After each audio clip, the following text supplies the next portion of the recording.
Hi, this is Amy K. Watson, and I coach talented, brilliant, tender-hearted professionals to discover their destiny, own their power, and live their purpose with humor, courage, and compassion, even in a corporate environment.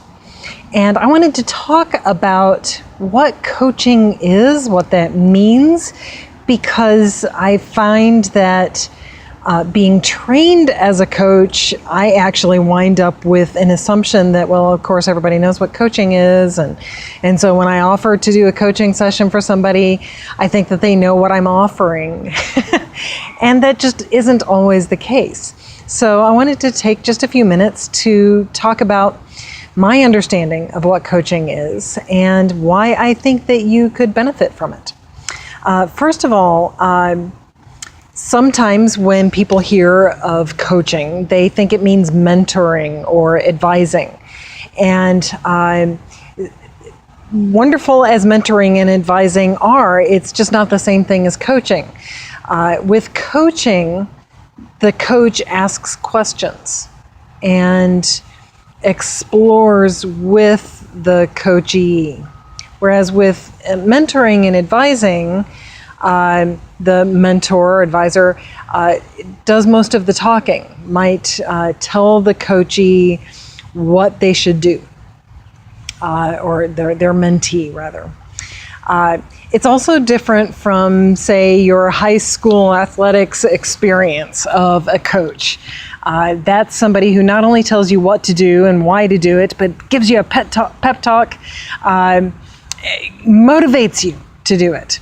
And I think that's a big part of the impression that people have of what coaching is.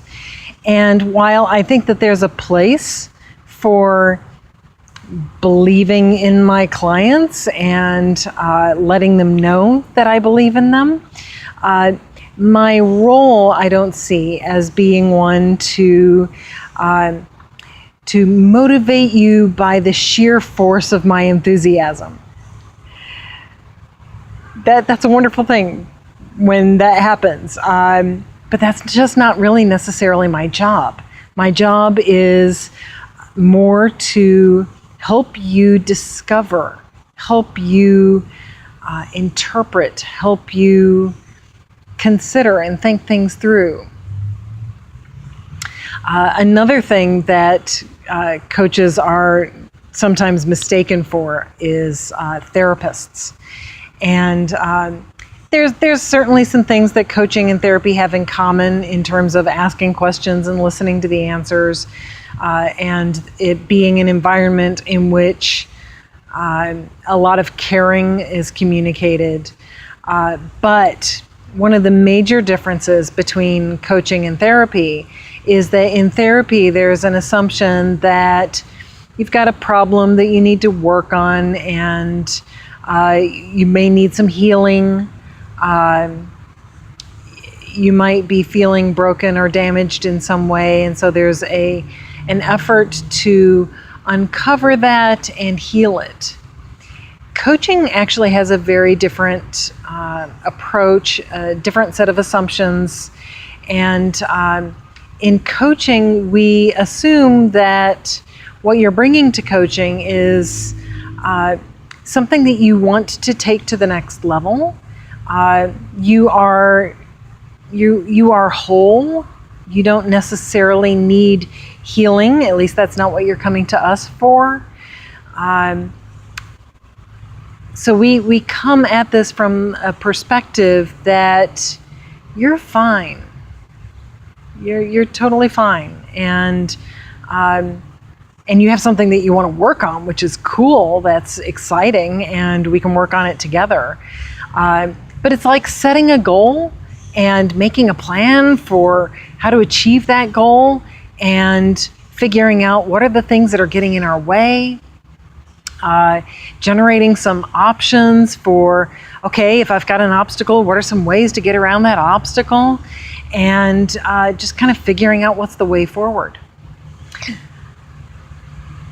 Now, there's different kinds of coaching, or at least different kinds of outcomes that coaching might go for.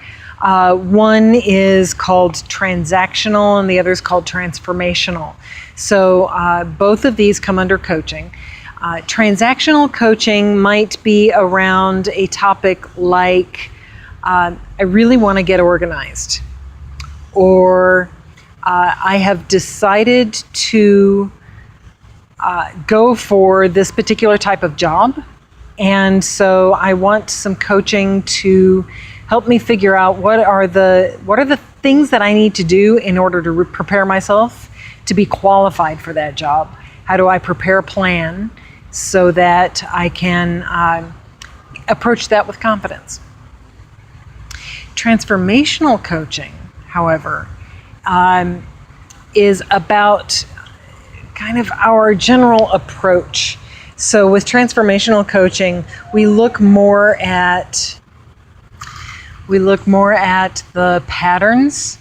So what has been coming up more and more frequently? What are some ways that we can kind of get underneath those patterns in order to find out what's really going on, what your thought habits are, and find some new ways of thinking about things, new approaches, so that the pattern shifts.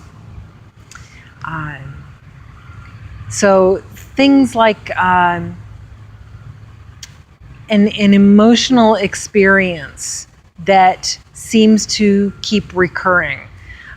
Feeling like, if you feel like you've got authority issues, or if you feel like you keep sabotaging your success, or if you know that you have a fear of failure or a fear of success, those are the kinds of things that then become the transformational coaching areas.